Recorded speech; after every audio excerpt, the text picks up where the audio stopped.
আমার খুব ফেভারিট। শান্তনু মৈত্র, শান্তনু আমার খুবই কাছের মানুষ।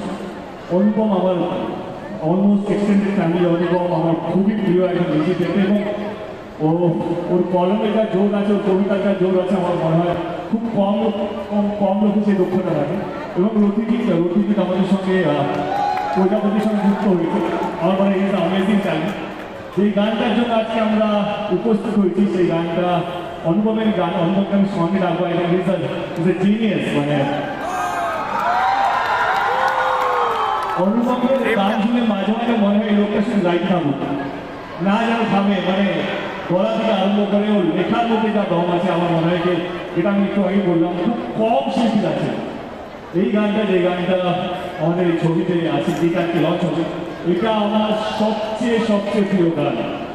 এবং প্রজাপতির একটা ছিল, আমি সেই সময় বাইরেই ছিলাম, প্রজাপতির সময় বাইরে ছিলাম। ইনফ্যাক্ট অনুপমকে ফোন করেছিলাম। ইনফ্যাক্ট এইবার এই গানটা যখন আমি শুনেছি, যখন বাইরে ছিলাম, বিদেশে ছিলাম, ইনফ্যাক্ট আই থিঙ্ক এই গানটা একটা জোশ আছে, গানটার মধ্যে একটা আবেগ আছে, একটা ভালোবাসা, ভালো লাগা আছে।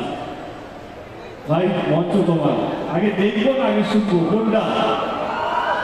হ্যাঁ